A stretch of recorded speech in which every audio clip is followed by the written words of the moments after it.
அனைவருக்கும் இந்நேர வந்தனங்கள்.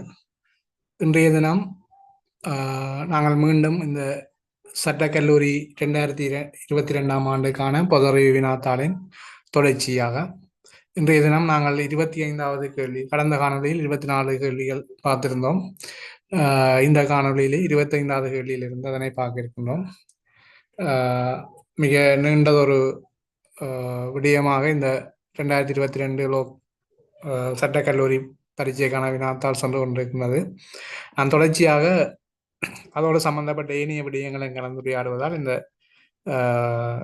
பேப்பர் வினாத்தாள் நீண்ட தூரம் செல்கிறது. எனினும் அது உங்களுக்கு ஒரு பயனுள்ளதாக அமையும் என நம்பிக்கொண்டு தொடர்ச்சியாக 24வது கேள்வி நாங்கள் அதை பார்க்க மறந்துட்டோம். அதை பார்த்துட்டு அங்கே 25வது கேள்வி போவோம். 23வது கேள்வி தான் கடைசி காணொலியில் பார்த்திருந்தோம். நாங்கள் 24வது கேள்வியாக இலங்கையை சொந்தமான தீவினை மீட்டெடுக்குமாறு தமிழ்நாடு அரசு இந்திய மத்திய அரசிடம் கோரிக்கை விடுத்துள்ளது. அது உங்களுக்கு எல்லாருக்குமே தெரிஞ்ச விஷயம், கேள்விப்பட்டிருப்பீங்கள். ராமேஸ்வரத்துக்கும் யாழ்ப்பாணத்துக்கும் இடையில் அமைந்திருக்கின்ற கச்சதீவைத்தான் இலங்கை அரசிட்டிருந்து மீட்க சொல்லி தமிழ்நாடு அரசு இந்திய மத்திய அரசிட்ட கேட்டபடி இலங்கையின் தீவுகளை பொறுத்தமல்ல, இதுல கொஞ்சம் தீவுகள் தந்திருக்கணும். அதுல இலங்கை ஒரு தீவு நாடு. இலங்கையை சுற்றி 60 சிறிய தீவுகள் அல்லது 60க்கும் மேற்பட்ட சிறிய தீவுகள் அமைந்திருக்கின்றன.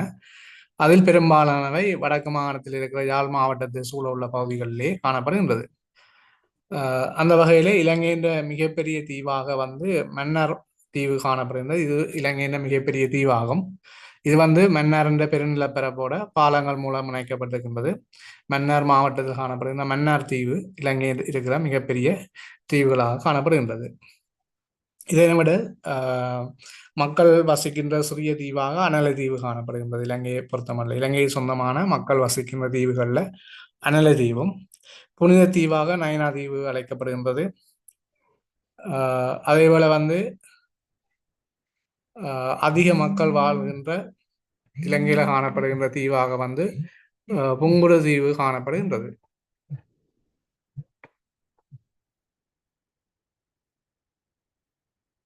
இலங்கையில மக்கள் வாழுகின்ற பெரிய தீவாக புங்குடு தீவு காணப்படுகின்றது.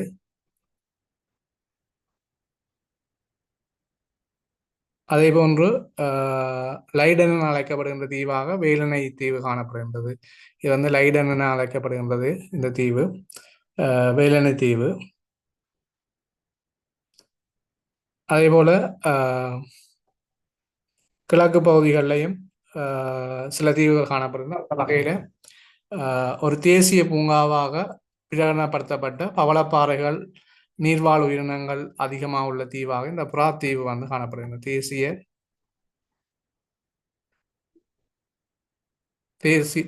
தேசிய பூங்காவாக பிரகடனப்படுத்தப்பட்ட தீவாக இந்த அதில் ஒரு தேசிய பூங்காவாக கிழக்கு மாகாணத்தில் காணப்படுகின்ற திருவண்ணாமலை மாவட்டத்தில் அமைந்திருக்கின்ற புறா தீவு தேசிய பூங்காவாக பிரகடனப்படுத்தப்பட்ட தீவாக காணப்படுகின்றது. துறைமுகத்துக்குள் அமைந்திருக்கிற தீவாக சோபர் தீவு திருவண்ணாமலை துறைமுகத்துக்குள் அமைந்திருக்கிறது. இதே போன்று ஏற்கனவே சொன்ன மாதிரி யாழ்ப்பாணத்துக்கும் ராமேஸ்வரத்துக்கும் இடைப்பட்ட பகுதியில் கச்சத்தீவு அமைந்திருக்கிறது. இது ஒரு சர்ச்சைக்குரிய விடயமாக இந்தியாவில் பேசப்படுகின்ற ஒரு விடயமாக காணப்படுகிறது. இலங்கையில் அமைந்திருக்கின்ற முகத்துவார தீவாக புத்தளம் பகுதியில் அமைந்திருக்கிற தீவு முகத்துவார தீவாக காணப்படுகின்றது. இது இலங்கையை பொறுத்தமல்ல, இலங்கைக்கு சொந்தமான சில தீவுகளை பற்றி நாங்கள் இதில் கலந்துரையாடி இருக்கிறோம். தொடர்ச்சியாக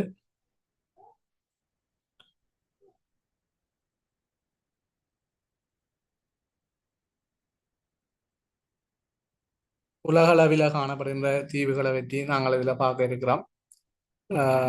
கச்சத்தீவை பற்றி சொல்றேன்னா, கச்சத்தீவை பற்றி அது இந்த பரப்பளவு 1.15 சதுர கிலோமீட்டர் அளவாக காணப்படுகிறது. இங்கே மக்கள் வசிக்கிறது அல்ல.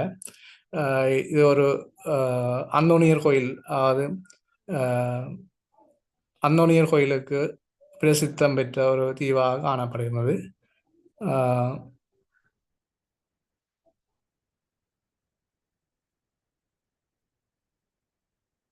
அடுத்ததாக வந்து உலக அளவில் காணப்படுகின்ற தீவுகள். அதுல வந்து உலகில காணப்படுகின்ற மிகப்பெரிய தீவாக வந்து கிரீன்லாந்து காணப்படுகின்றது.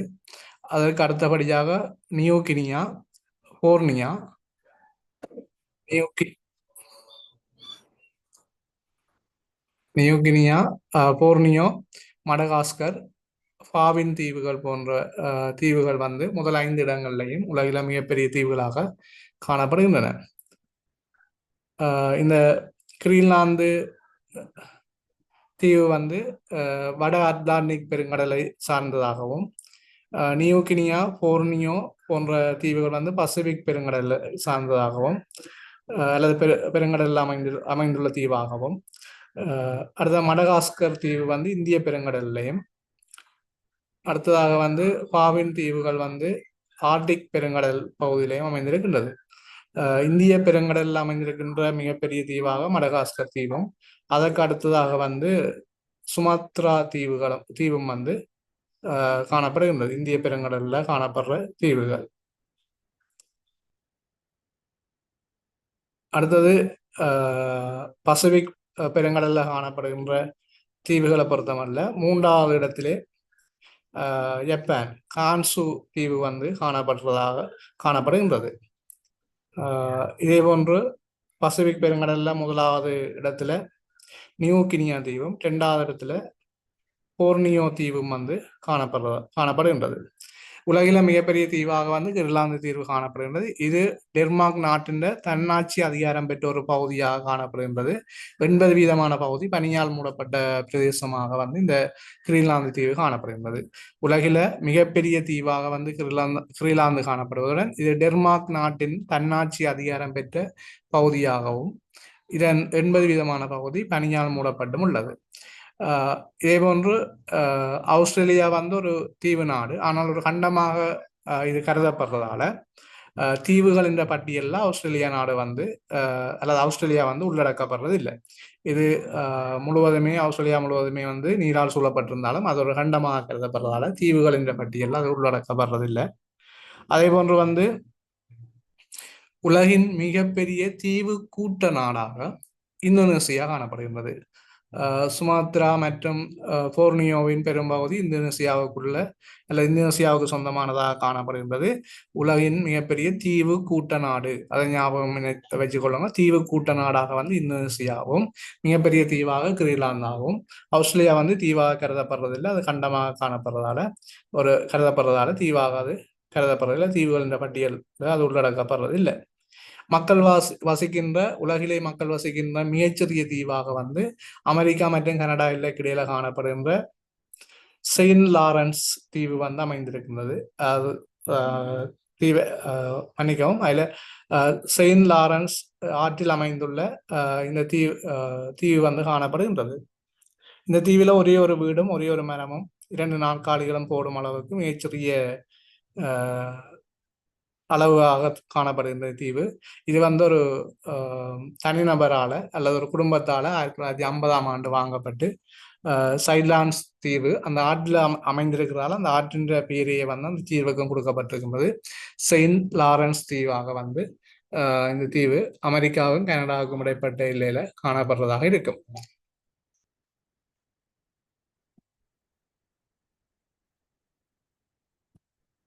இதனை விட வந்து பாத்தீங்கன்னா உமானந்தா தீவு, இதுவும் வந்து மக்கள் வாழுகின்ற உலகின் மிகச்சிறிய தீவாக கருதப்படுகின்ற ஒரு நதித்தீவு. நதியில அமைந்திருக்கிறதால இந்த நதித்தீவு உலகின் மக்கள் வாழுகின்ற மிகச்சிறிய நதித்தீவாக வந்து இந்த உமானந்தா தீவு வந்து காணப்படுறதாக இருக்கு. இவ்வளவு விடயங்களும் வந்து தீவுகள் சம்பந்தமான அல்லது உலகில காணப்படுகின்ற இலங்கையில காணப்படுகின்ற தீவுகள் தொடர்பான விடயங்கள். இன்னொரு சந்தர்ப்பத்தில் அது தொடர்பான மேலதிக விடயங்கள் இருப்பின் அதையும் கலந்துரையாடுவோம்.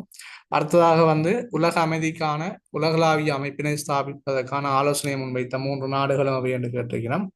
இதுல உலக அமைதிக்காக உலகளாவிய ரீதியில தற்போது காணப்படுகின்ற அமைப்பாக வந்து ஐக்கிய நாடுகள் சபை காணப்படுகின்றது. இந்த ஐக்கிய நாடுகள் சபை வந்து 1945ஆம் ஆண்டு தொடங்கப்பட்டது.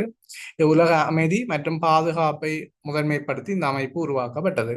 1945ஆம் ஆண்டு ஐக்கிய நாடுகள் சபை தொடங்கப்பட்டிருந்தது இந்த உலக அமைதிக்காக. இதுல வந்து பார்த்தீங்கன்னு சொன்னால் இந்த அமைப்பை வந்து நிறுவுவதில் பிரித்தானியா, அமெரிக்கா, சோவியத் ரஷ்யா போன நாடுகள் வந்து முன்னின்று செயற்பட்டது. அதற்கு அமைவாக இந்த ஐக்கிய நாடுகள் சபை வந்து ஆரம்பிக்கப்பட்டது. இந்த உலகளவில் அமைதியை ஏற்படுத்துறதுக்காக ஐக்கிய நாடுகள் சபையோட வேறு சில அமைப்புகளும் வேறு சில திட்டங்களும் அதில் நடைமுறைப்படுத்தப்படுகின்றது. அதில் உங்களுக்கு தெரியும், நோபல் அமைதி பரிசும் வந்து இந்த அமைதியை ஏற்படுத்துவதற்கான ஒரு திட்டமாக, இது ஒரு அமைப்பாக கருதப்படாது, ஆனால் அமைதியை ஏற்படுத்துவதற்காக செயற்படும் அமைப்புகள் நபர்களை கௌரவிக்கிறதுக்கான ஒரு சர்வதேச அங்கீகாரமாக இந்த நோபல் அமைதி பரிசு காணப்படுகின்றது. அதே போல சர்வதேச நீதிமன்றம், இது நெதர்லாந்தின் டீகெக் நகரில் அமைந்திருக்கு. சர்வதேச நீதிமன்றம் நெதர்லாந்தின் டீகெக் நகரில் அமைந்திருக்கு. இதுவும் அமைதிக்காக செயல்படுகின்ற ஒரு அமைப்பாக காணப்படுகின்றது. இதே போன்று செஞ்சிலுவை சங்கம், யுனெஸ்கோ அமைப்பு, அம்னாஸ்டிக் இன்டர்நேஷனல் அமைப்பும் இந்த அமைதிக்காக செயற்படும் அமைப்புகள் ஒன்றாக காணப்படுகின்றது. இவை அனைத்தும் ஐக்கிய நாடுகள் சபை ஆரம்பித்த பின்னர் அமைதிக்காக செயல்படுகின்ற அமைப்பாகவும் ஒரு சில செயற்பாடுகளாகவும் அமைகின்றன. அதில் ஐக்கிய நாடுகள் சபையை பொறுத்த மட்டும்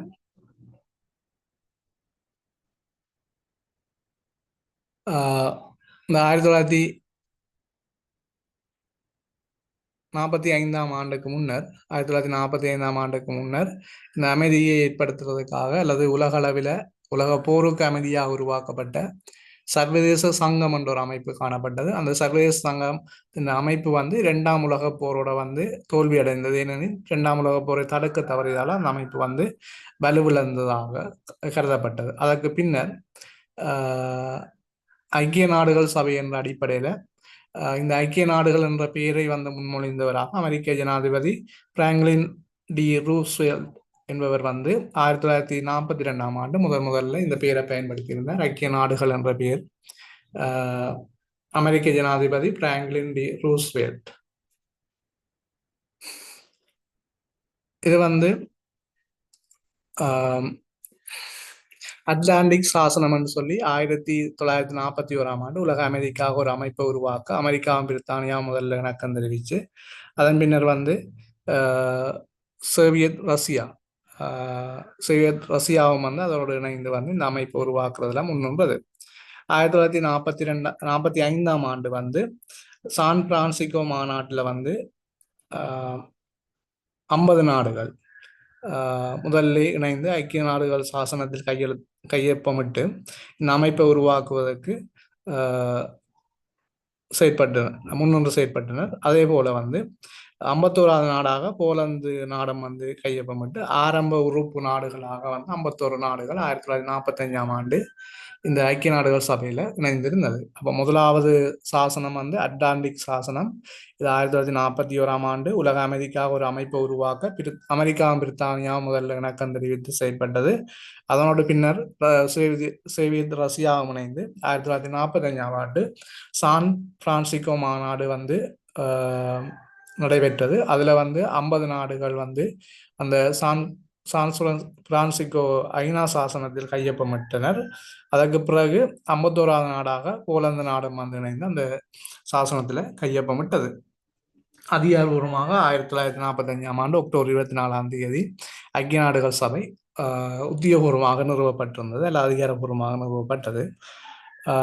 ஒவ்வொரு ஆண்டும் அக்டோபர் 24ஆம் தேதி ஐக்கிய நாடுகள் சபை தினமாக வந்து கொண்டாடப்படுகின்றது. ஒவ்வொரு ஆண்டும் அக்டோபர் 24ஆம் தேதி ஐக்கிய நாடுகள் சபை தினமாக வந்து உலகளவில் கொண்டாடப்பட்டு வருகின்றது. இதன் தலைமையகம் வந்து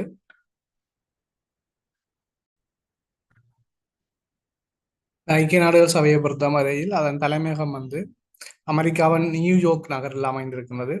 51 நாடுகளுடன் தொடங்கப்பட்ட இந்த அமைப்பு வந்து தற்போது 193 நாடுகளை உறுப்பினராக கொண்டு செயற்படுகின்றது. இதில் பல்வேறு இந்த அமைப்பின் செயற்பாடுகளை வந்து பல்வேறு அங்கங்களூடாக அல்லது செயற்பாடுகளூடாக நடைமுறைப்படுத்தப்பட்டு வருகின்றன. அதில் குறிப்பாக பாதுகாப்பு சபை, சர்வதேச நீதிமன்றம், பொதுச்சபை போன்ற 6 அமைப்புகள் அல்லது செயற்பாடுகள் வந்து காணப்படுகின்றன. இதில் அந்த ஐக்கிய நாடுகள் சபையின் மிக சக்தி வாய்ந்த அங்கமாக பாதுகாப்பு சபை காணப்படுகின்றது. இந்த பாதுகாப்பு சபையின் முதன்மை நோக்கம் வந்து உலக அமைதி மற்றும் பாதுகாப்பை உறுதி செய்வதாக காணப்படுகின்றது. இதில் மொத்தம் 15 உறுப்பினர்கள் காணப்படுவார்கள். இதில் நிரந்தர உறுப்பினர்கள் 5 பேர். உங்களுக்கு தெரிஞ்சிருக்கும், வீட்டோ அதிகாரம் உள்ள 5 நாடுகளும் பாதுகாப்பு சபையில் நிரந்தர உறுப்பினராக காணப்படுவார்கள்.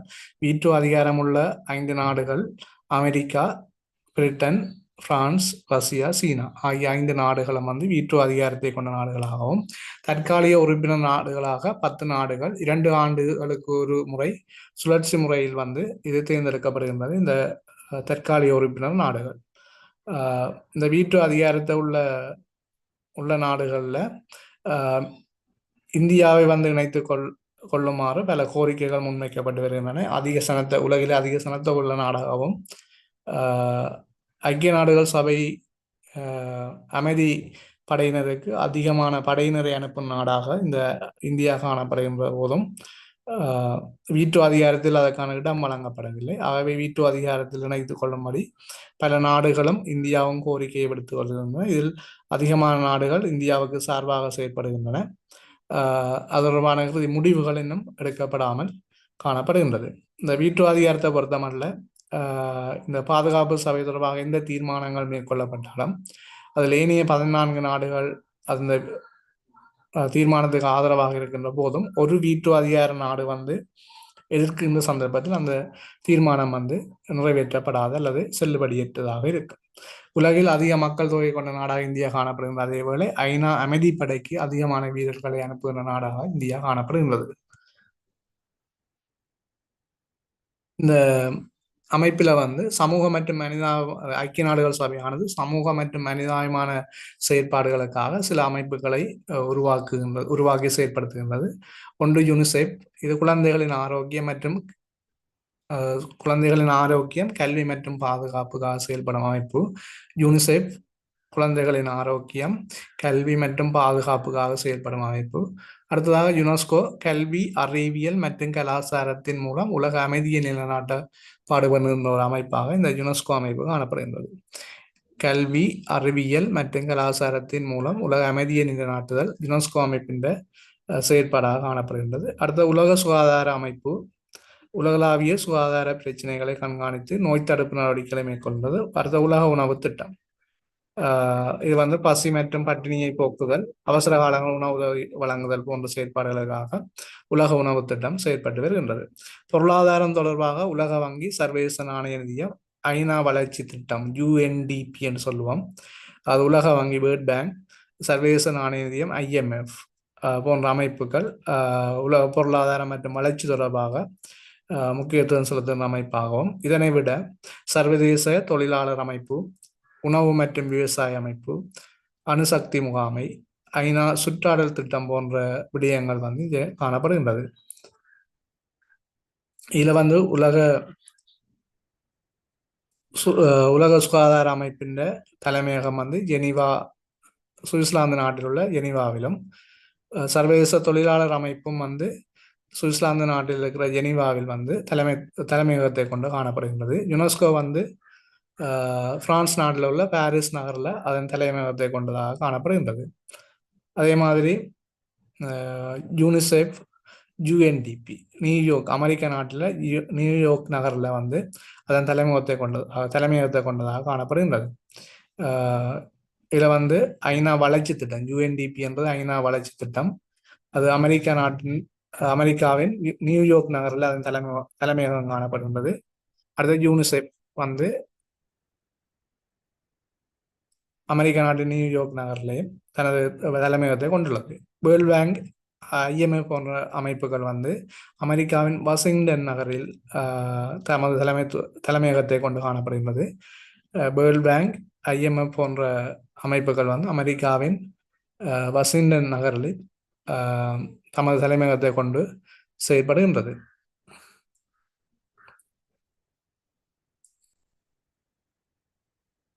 அதே போன்று உலக உணவு உலக உணவு திட்டம் வந்து இதற்கான அமைப்பு வந்து உலக உணவு திட்டம் என்ற அமைப்பு வந்து இத்தாலி நாட்டின் ரோம் நகரத்தில் தமது தலைமையகத்தை கொண்டு காணப்படுகின்றது. இத்தாலி நாட்டின் ரோம் நகரில் தமது தலைமையகத்தை கொண்டதாக காணப்படுகின்றது. உலக உணவு திட்டத்துக்குரிய அமைப்பு வந்து இத்தாலி நாட்டின் ரோம் நகரில் தமது தலைமையகத்தை கொண்டதாக காணப்படுகின்றது. அதேபோல வந்து உணவு மற்றும் விவசாய அமைப்பு, உலக உணவு மற்றும் விவசாய அமைப்பும் வந்து இத்தாலி நாட்டின் ரோம் நகரில் தமது தலைமையகத்தை கொண்டுள்ளது. உணவு மற்றும் விவசாய அமைப்பும் இத்தாலி நாட்டின் ரோம் நகரத்தில் தமது தலைமையகத்தை கொண்டதாக காணப்படுகின்றது. இதுல வந்து யுனெஸ்கோவை பொறுத்தமல்ல, ஏற்கனவே நான் சொன்னது போன்று இது ஐக்கிய நாடுகளின் கல்வி, அறிவியல் மற்றும் பண்பாட்டு அமைப்பு என்று சொல்லி சுருக்கமாக சொல்ல முடியும். ஐக்கிய நாடுகள் கல்வி, அறிவியல் மற்றும் பண்பாடு கலாச்சாரம் ரெண்டுமே ஒரு விஷயமாக கருதப்படுகின்ற கல்வி, அறிவியல் மற்றும் பண்பாட்டு அமைப்பாக கருதப்படுகின்றது. இது 1945ஆம் ஆண்டு நவம்பர் 16 அன்று இந்த அமைப்பு தொடங்கப்பட்டு அதன் தலைமையகம் வந்து பிரான்ஸ் நாட்டின் பாரிஸ் நகரில் காணப்படுறதாக இருக்கு. இந்த அமைப்பை பொறுத்தமல்ல உலக பாரம்பரிய களங்களை வந்து அடையாளப்படுத்துறது அல்லது அறிவித்தல். அதே மாதிரி இலங்கையை பொறுத்தமல்ல இந்த யுனெஸ்கோ அமைப்புக்குள்ள வந்து 8 இடங்கள் பட்டியல் படுத்தப்பட்டிருக்குது. இதில் பார்த்தீங்கன்னா இரண்டாவதா வந்து கல்வி மேம்பாட்டுக்காக இது செயல்படுது. அதாவது உலகில் இருக்கிற அனைத்திற்கும் வந்து அடிப்படை கல்வி கிடைப்பதை உறுதி செய்வதும், பெண்களுக்கான கல்வியை ஊக்குவிக்கிறதுக்கும், மற்றது எழுத்தறிவின்மையை ஒழிக்கிறதுக்காகவும் இந்த யுனெஸ்கோ அமைப்பு செயல்படுகின்றது. அதே போன்று அறிவியல் மற்றும் சுற்றுச்சூழல் தொடர்பாகவும் இந்த யுனெஸ்கோ அமைப்பு கவனம் செலுத்துகின்றது. சுற்றுச்சூழலை பாதுகாத்தல், அதே மாதிரி கடல்சார் ஆய்வுகள் போன்றவற்றை, உயிரியல் பூங்காக்களை பாதுகாத்தல் போன்ற செயற்பாடுகளையும் யுனெஸ்கோ அமைப்பு செயல்படுகின்றது. அதே போன்று கலாச்சாரம் மற்றும் ஊடகம் தொடர்பாக அழிந்து வரும் மொழிகள் மற்றும் கலைகளை பாதுகாப்பதற்காகவும் இந்த யுனெஸ்கோ அமைப்பு செயல்படுகின்றது. அழிந்து வரும் மொழிகள் மற்றும் கலைகளை பாதுகாப்பதற்காகவும் கருத்து சுதந்திரத்தை பாதுகாப்பதற்காகவும் இந்த யுனெஸ்கோ அமைப்பு செயற்பட்டு வருகின்றது. அதே மாதிரி யுனெஸ்கோவை பொறுத்தமல்ல கண்ணுக்கு புலனாகாத கலாச்சார மரபுகளும் வந்து இங்கே பாதுகாக்கிறதுக்காக அல்லது அதனை வந்து அடையாளப்படுத்துறதுக்காகவும் இந்த யுனெஸ்கோ அமைப்பு செயல்படுகிறது. உதாரணமாக வந்து இந்தியாவின் கும்பமேளா மற்றும் யோகா போன்ற விடயங்களையும் வந்து இந்த யுனெஸ்கோ அமைப்பு தன் பட்டியலில் இணைத்திருக்கின்றது. உங்களுக்கு தெரியும், இந்த கும்பமேளான்றது வந்து உலக அளவில் அதிகமான மக்கள் கூடும் ஒரு நிகழ்வாக கருதப்படுகின்றது. யுனெஸ்கோ அமைப்பில் 194 நாடுகள் உறுப்பினராக காணப்படுகின்றன. யுனெஸ்கோ அமைப்பை பொறுத்தவரை 194 நாடுகள் உறுப்பினராக காணப்படுகின்றன. இதுல வந்து 12 நாடுகள் இணை உறுப்பினர்களாக காணப்படுகின்றன. இவை வந்து அந்த 12 நாடுகளும் எப்படி இணை உறுப்பினர்களாக காணப்படுகிற நாடாக சொன்னால், முழுமையான சுதந்திரம் பெறாத சுயாட்சி பெற்ற பகுதிகளாக இந்த 12 நாடுகள் காணப்படுகின்றன. ரைட். இதுல வந்து அண்மையில யுனெஸ்கோ சம்பந்தமான சில விடயங்கள். ஐக்கிய அமெரிக்கா வந்து 2018ஆம் ஆண்டு இஸ்ரேலுடன் சேர்ந்து இந்த அமைப்பிலிருந்து வெளியேறியது. பிறகு 2023ஆம் ஆண்டு ஜூலை மாதம் அமெரிக்கா மீண்டும் அதிகாரபூர்வமாக யுனெஸ்கோவில் இணைந்து கொண்டது. தற்போது இஸ்ரேல் வந்து இந்த அமைப்பில் வந்து உறுப்பினராக காணப்படாத நாடாக அமைகின்றது. அமெரிக்கா வந்து 2018ஆம் ஆண்டு இஸ்ரேலோடு இணைந்து யுனெஸ்கோ அமைப்பிலிருந்து வெளியேறி பின்னர் 2023ஆம் ஆண்டு மீண்டும் அமெரிக்கா வந்து உத்தியோகபூர்வமாக அல்ல அதிகாரபூர்வமாக யுனெஸ்கோவில் இணைந்து கொண்டது. இஸ்ரேல் தற்போதும் அந்த அமைப்பில் உறுப்பினராக இல்லாத நாடாக காணப்படுகின்றது.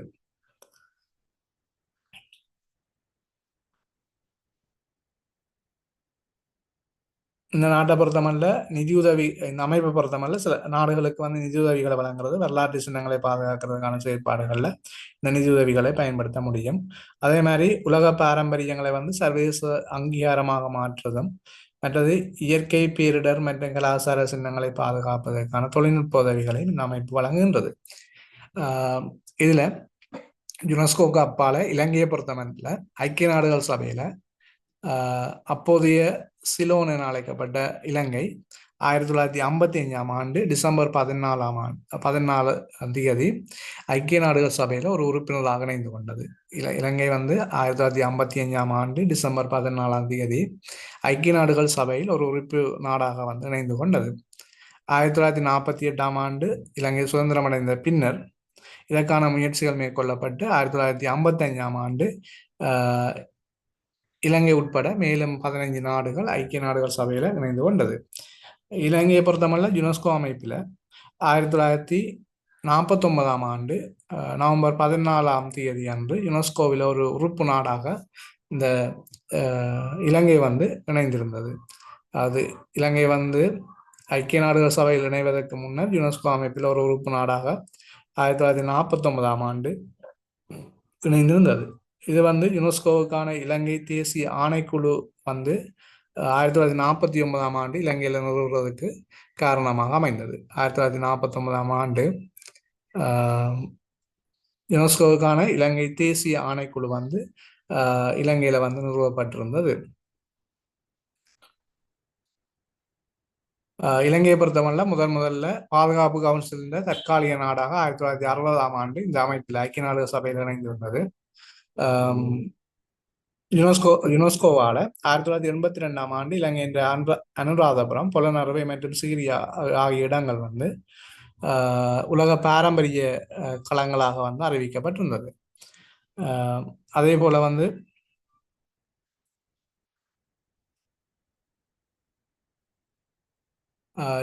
2023ஆம் ஆண்டு இலங்கை மீண்டும் 2023 இருந்து 27 காலப்பகுதிக்காக யுனெஸ்கோவின் நிறைவேற்று வாரியத்துக்கு தேர்ந்தெடுக்கப்பட்ட ஒரு நாடாக இலங்கை காணப்படுகின்றது. 2023ஆம் ஆண்டு தேர்ந்தெடுக்கப்பட்டது யுனெஸ்கோவின் நிறைவேற்று வாரியத்துக்குரிய அல்லது அந்த நிறைவேற்று போர்டுக்கு அதிகார சபைக்கு தெரிவு செய்யப்பட்டிருந்தது. 2023ஆம் ஆண்டு தொடக்கம் 27 வரையான காலப்பகுதியில் அது இந்த யுனெஸ்கோ நிறைவேற்று வாரியத்துக்குரிய அமைப்பு அங்கத்துவமாக இலங்கை செயற்பட இருக்கின்றது. அது மாதிரி ஏற்கனவே கூறியது போல இலங்கையில காணப்படுகின்ற இந்த யுனெஸ்கோ அமைப்பால் உருவாக்கப்பட்ட 8 பாரம்பரிய களங்கள் இதில் 6 கலாச்சார இடங்கள் மற்றும் 2 இயற்கை இடங்களாக காணப்படுகின்றது. ஒன்று அனுராதபுரம் புனித நகரம் 1982ஆம் ஆண்டு உள்வாங்கப்பட்டது. இலங்கையின் பண்டைய தலைநகரமாக இது அமைகின்றது. அதே போல ஸ்ரீ மகாபோதி பெரிய தூபிகள் உலக புகழ் பெற்றதாக இந்த நகரத்திலிருந்து அறிவிக்கப்பட்டிருந்தது.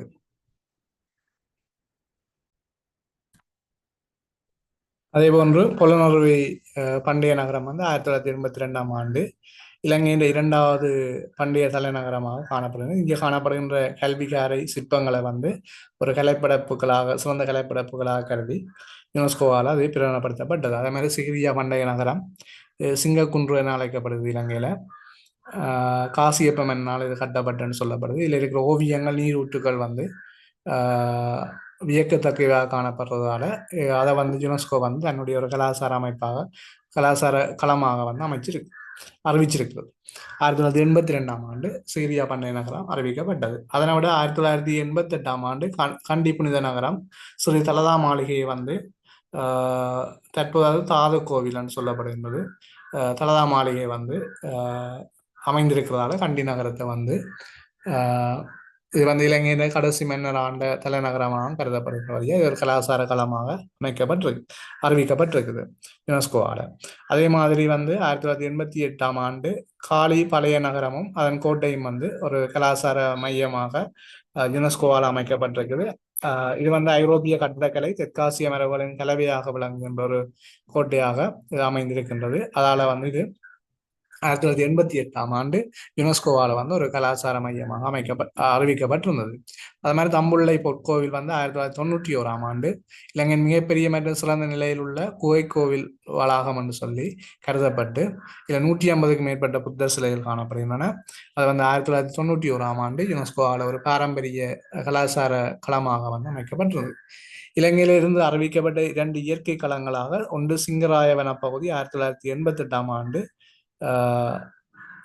அறிவிக்கப்பட்டிருந்தது. இலங்கையில காணப்படுகின்ற ஒரு வெப்பமண்டல மலைக்காடு கன்னி வெப்ப மண்டல மலைக்காடாக இந்த சிங்கராய வனப்பகுதி அறிவிக்கப்பட்டிருக்கின்றது. இங்க வந்து அரிய வகை பல உயிரினங்களும் தாவரங்களும் காணப்படுகின்றதாக கருதப்படுகின்றது.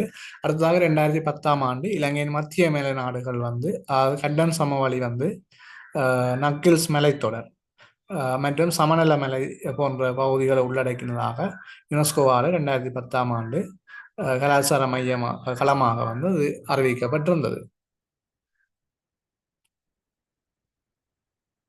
தொடர்ச்சியாக நாங்கள் இந்த ஐக்கிய நாடுகள் சபையை பொறுத்த வகையில ஐக்கிய நாடுகள் சபையில இணைந்து கொண்ட இறுதி நாடாக வந்து தென் சூடான் காணப்படுகின்றது. இது 2011ஆம் ஆண்டு ஐக்கிய நாடுகள் சபையின் 193வது உறுப்பு நாடாக வந்து இணைக்கப்பட்டிருந்தது. இது சூடான் நாட்டிலிருந்து பிரிந்து தனி நாடாக உருவாக்கப்பட்ட பின்னர் இது தெற்கு சூடான் என ஐக்கிய நாடுகள் சபையில இணைந்து கொண்டது. தென் சூடான் நாடு வந்து இணைந்திருந்தது. தென் சூடானுக்கு முன்னுக்கு வந்து பார்த்தீங்கன்னு சொன்னால் இதுல 2006ஆம் ஆண்டுல மொண்டெனெக்ரோ மற்றும் 2022ல கிழக்கு தீமோர், அதே ஆண்டு வந்து சுவிட்சர்லாந்து போன்ற நாடுகள் வந்து இணைந்திருந்தது. சுவிட்சர்லாந்து வந்து 190வது நாடாக இணைந்திருந்தது 2002ஆம் ஆண்டு. அது மாதிரி நீண்ட காலம் நடுநிலையாக இருந்த நாடாக இந்த சுவிட்சர்லாந்து நாடு இருந்தது. பின்னர் அது 190வது நாடாக வந்து ஐக்கிய நாடுகள் சபையில் இணைந்திருந்தது. 190வது நாடாக கிழக்கு தீமோரும் 92வது நாடாக மொண்டனேக்ரோ நாடும் வந்து இணைந்திருந்தது. ஐக்கிய நாடுகள் சபையில உறுப்பினராக காணப்பட்டாலும் இந்த வத்திக்கான் நகரமும் பாலஸ்தீன நகரமும் பாலஸ்தீன நாடும் வந்து இந்த முழுமையான உறுப்பினராக வந்து அவை கருதப்படவில்லை. அவை ஒரு உறுப்பினர் அல்லாத பார்வையாளர் நாடுகளாக ஐக்கிய நாடுகள் சபையில கருதப்படுகின்றது. ஐக்கிய நாடுகள் சபையின் பொதுச் செயலாளர் பொறுத்தமட்டில் தற்போது வந்து பொதுச் செயலாளராக அன்டோனியோ குட்டரேஸ் வந்து காணப்படுகின்றார். இவர் வந்து போர்ச்சுகல் நாட்டை சேர்ந்தவராக 2017ஆம் ஆண்டு முதலில் பதவியேற்றார். பிறகு 2வது பதவி காலமாக 2022லிருந்து 2026 வரையும் தொடர்ச்சியாக தனது 2வது பதவி காலம் 5 ஆண்டு கால பதவி காலத்தில் நீடிக்கின்றார். அண்டோனியோ குட்டரஸ் ஐநா பொதுச் செயலாளராக தற்போது காணப்படுகின்ற போர்ச்சுகல் நாட்டை சேர்ந்தவர். 2வது பதவி காலமான 2026 வரை 22லிருந்து 26 வரை நீடிக்க இருக்கின்றார். இவர்தான் ஐக்கிய நாடுகள் சபையின் முதன்மை நிர்வாக அதிகாரியாக செயற்படுவர். ஐக்கிய நாடுகள் சபையில மொத்தம் 6 மொழிகள் வந்து அதிகாரபூர்வ மொழிகளாக காணப்படுகின்றன. ஒன்று அரபு, சீனம், ஆங்கிலம், பிரெஞ்சு, ரஷ்யன், ஸ்பானிஷ். 6 மொழிகள் வந்து அதிகாரபூர்வ மொழிகளாக ஐக்கிய நாடுகள் சபையில பயன்படுத்தப்படுகின்றன. ஒன்று அரபு, சீனம், ஆங்கிலம், பிரெஞ்சு, ரஷ்யன், ஸ்பானிஷ் போன்ற மொழிகள் வந்து ஐக்கிய நாடுகள் சபையில பயன்படுத்தப்படுகின்ற 6 மொழிகளாக காணப்படுகின்றது. அதேவேளை வந்து தமிழை அதிகாரபூர்வ மொழியாக அறிவிக்க சொல்லி இந்திய அரசு வந்து கோரிக்கை ஒன்றை விடுத்திருக்குது. அது மாதிரி இந்த ஏற்கனவே நான் சொன்ன மாதிரி இந்த ஐக்கிய நாடு சபையின் முக்கிய 6 அங்கங்களும் ஒன்று பாதுகாப்பு சபை, பொதுச்சபை, 1வது பொதுச்சபை, 2வது பாதுகாப்பு சபை, 3வது பொருளாதார மற்றும் சமூக சபை, 4வது நம்பக பொறுப்பு குழு, 5வது சர்வதேச நீதிமன்றம், 6வது செயலகம். ஐக்கிய நாடுகள் சபையின் முக்கிய 6 அம்சங்கள் அல்லது அங்கங்கள் பிரிவுகளும் என்று சொல்லலாம். ஒன்று பொதுச்சபை, பாதுகாப்பு சபை, பொருளாதார மற்றும் சமூக சபை, நம்பக பொறுப்பு குழு, சர்வதேச நீதிமன்றம், அடுத்தது செயலகம். இதில் வந்து இந்த 6 பிரிவுகளாகவும் இந்த ஐக்கிய நாடுகள் சபை செயற்படுகின்றது. இதில் நாங்கள் சர்வதேச நீதிமன்றம் தொடர்பாக கவனத்தை செலுத்துவோம். இதில் சர்வதேச நீதிமன்றம் அமெரிக்காவின் நியூயோர்க் நகரில் அமைந்திருக்கின்றது. அதன் தலைமையகம் வந்து அமெரிக்காவின் நியூயோர்க் நகரில் சர்வதேச நீதிமன்றம் அமைந்திருக்கின்றது.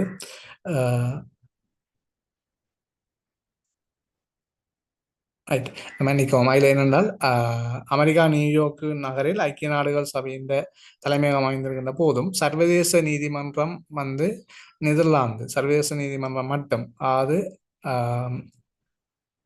இந்த 6 அமைப்புகள்ல மிச்சம் இருக்கிற சர்வதேச நீதிமன்றம் தவிர்ந்த மிச்ச 5 அமைப்புகள தலைமையகம் வந்து அமெரிக்கா நியூயோர்க் நகர்ல அமைந்திருக்குது.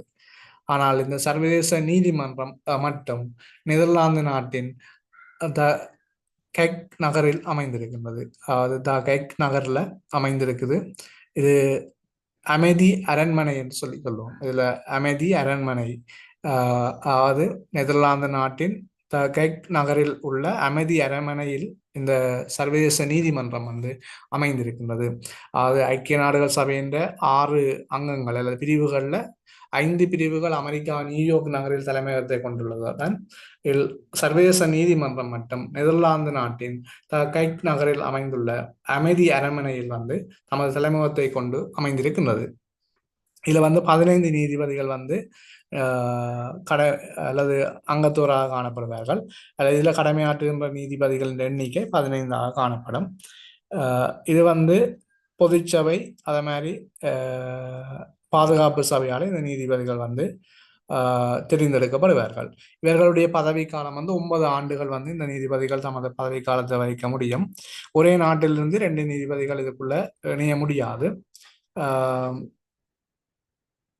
தெற்காசிய நாட்டை பொறுத்தமல்ல, தற்போது வந்து இந்தியா நாட்டை சேர்ந்த தல்வீர் பண்டாரி என்பவர் வந்து நீதிபதியாக தெற்காசிய நாட்டை பிரதிநிதித்துவப்படுத்துவதாக அமைந்திருக்கின்றார்.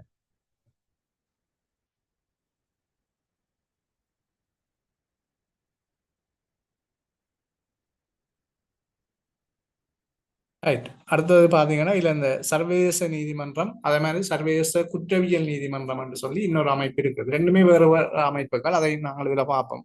சர்வதேச நீதிமன்றம் வேற, சர்வதேச குற்றவியல் நீதிமன்றம் வேற. ரைட். இந்த 2 அமைப்புகளும் வந்து வேறு வேறு விடயங்களாக கருதப்படுகின்றது. இதுல வந்து ஐக்கிய நாடுகள் சபையின் அங்கமாக வந்து சர்வதேச நீதிமன்றம் காணப்படுகின்றது.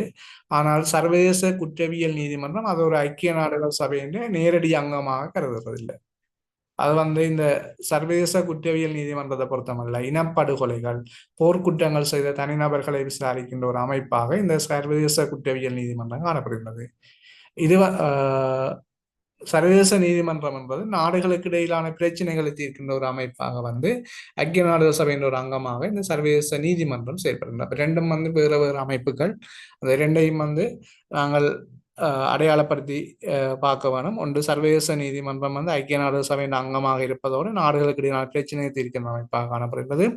சர்வதேச குற்றவியல் நீதிமன்றம் இது ஐக்கிய நாடுகள் சபையின் அங்கம் அல்ல, ஆனால் இனப்படுகொலை போர்க்குற்றங்கள் செய்த தனிநபர்களை விசாரிக்கின்ற ஒரு அமைப்பாக இந்த சர்வதேச குற்றவியல் நீதிமன்றம் காணப்படுகின்றது.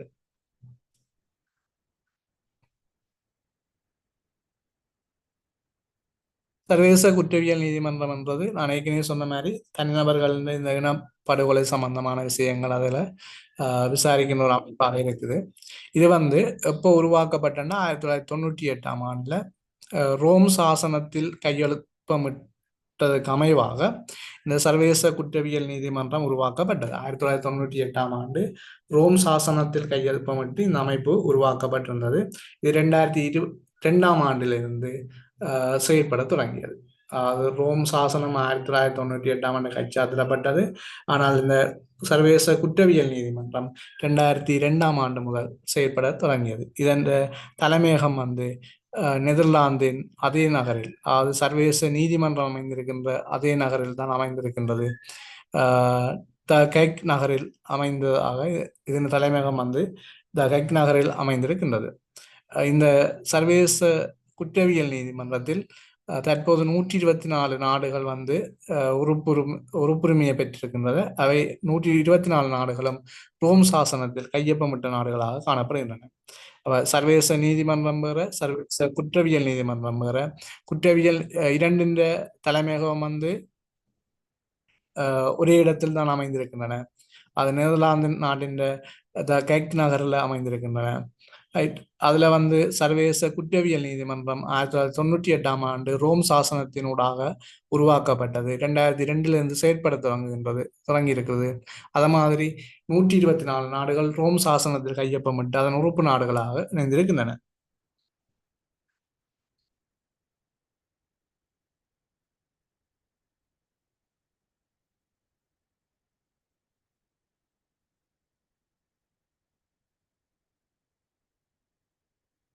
அதே மாதிரி இந்த சர்வதேச நீதிமன்றத்தை பொறுத்தமல்ல, ரோம் சாசனத்தில் கையொப்பமிட்ட நாடுகள் என்ற குற்றங்கள் மட்டும்தான் இதை விசாரிக்க முடியும்.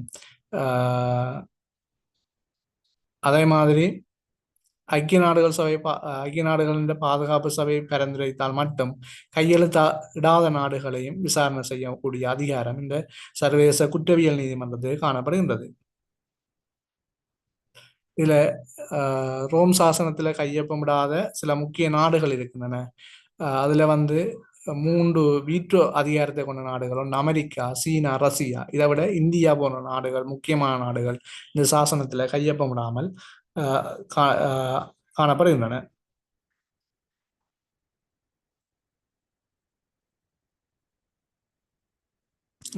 இந்த ரெண்டுக்கும் இடையிலான இந்த ரெண்டு அமைப்பு, சர்வதேச நீதிமன்றம், சர்வதேச குற்றவியல் நீதிமன்றத்தின் அமைப்புகளை பொறுத்தமல்ல ரெண்டையும் வேறுபடுத்துற அமைப்புகள் பார்த்தீங்கன்றால் நான் திரும்பவும் அதை ஞாபகப்படுத்துகிறேன். இது வந்து சர்வதேச நீதிமன்றம் நாடுகளை விசாரணை செய்யும், குற்றவியல் நீதிமன்றம், சர்வதேச குற்றவியல் நீதிமன்றம் தனிநபர்களை விசாரணை செய்யும். அதேபோல சர்வதேச நீதிமன்றம் ஐநாவின் ஒரு அங்கமாக செயல்படுகின்றது. ஆனால் அது குற்றவியல் நீதிமன்றம் ஐநாவின் அங்கம் அல்லாத சுதந்திரமான ஒரு அமைப்பாக செயல்படுகின்றது. சர்வதேச நீதிமன்றம் வந்து நாடுகளுக்கு இடையிலான சட்ட சிக்கல்களை தீர்க்கும்.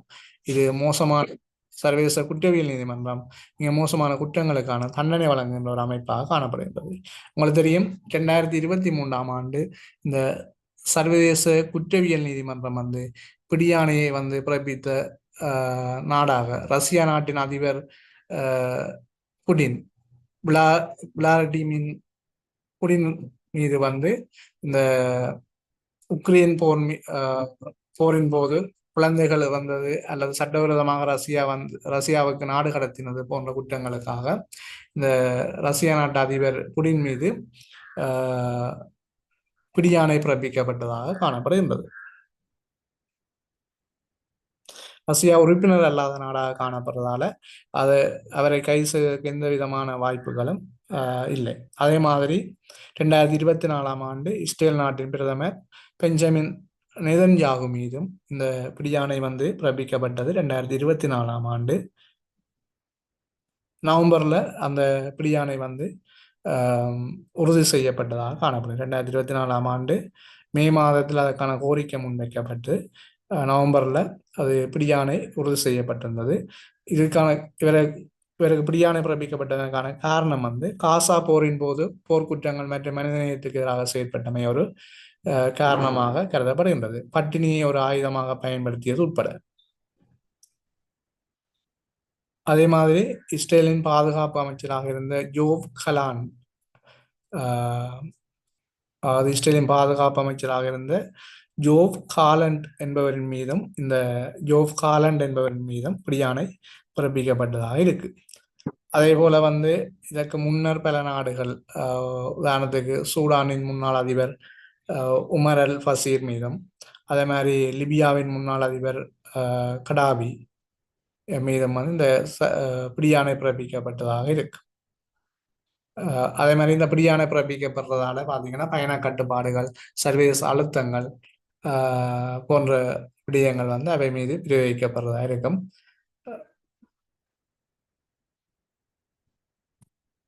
இது போல விடயங்களும் வந்து சர்வதேச குற்றவியல் நீதிமன்றம் தொடர்பாக காணப்படுகின்ற அல்லது முக்கியமான சில விடயங்களை சொல்லியிருக்கிறார். இது வந்து ரோம் சாசனத்தின் உறுப்பு நாடுகள் ஊடாக இந்த அமைப்பு உருவாக்கப்பட்டதால் ரோம் சாசனத்தின் உறுப்பு நாடுகள் எனவும் அழைக்கப்படுது. 124 நாடுகள் அதில் அங்கம் வகிக்கிறது என்பதை மீண்டும் ஞாபகப்படுத்திக் கொண்டு, அது வந்து ஆப்பிரிக்கா கண்டத்தில் 124 நாடுகள்ல ஆப்பிரிக்கா கண்டத்தில் 33 நாடுகள், ஐரோப்பிய கண்டத்தில் 43 நாடுகளும்,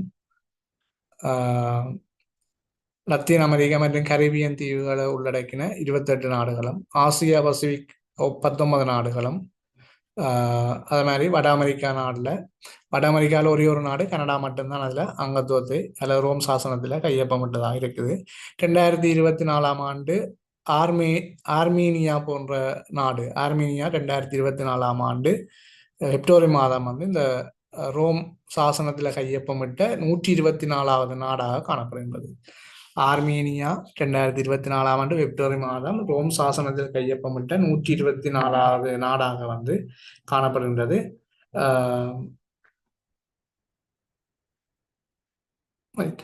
அதே மாதிரி ஏற்கனவே சொன்ன மாதிரி சில முக்கியமான நாடுகள் அதில் உறுப்பினராக இல்லாமல் காணப்படுகின்றனர்.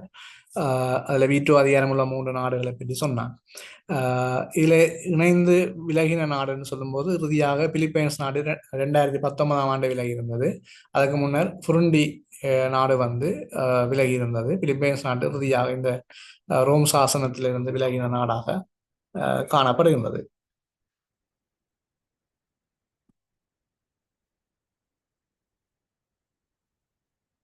அதேபோல இலங்கையும் வந்து இந்த ரோம் சாசனத்துல உறுப்பினராக இல்லாததால இலங்கையை வந்து சர்வதேச குற்றவியல் நீதிமன்றத்துக்கு முன்னிலைப்படுத்த முடியாது எந்த ஒரு சந்தர்ப்பத்திலையும். ரைட். அதே ரைட் 124 நாடுகள் அதில் ரோம் சாசனத்துல கையொப்பமிடாது இலங்கையும் வந்து காணப்படுகின்றது. இவ்வளவு வந்து ஐக்கிய நாடுகள் சபை தொடர்பாகவும் இந்த யுனெஸ்கோ போன்ற அமைப்புகள், சர்வதேச நீதிமன்றம், சர்வதேச குற்றவியல் நீதிமன்றம் போன்ற அமைப்புகள் இந்த காணொலியில் வந்து கலந்துரையாடப்பட்டிருக்கின்றன.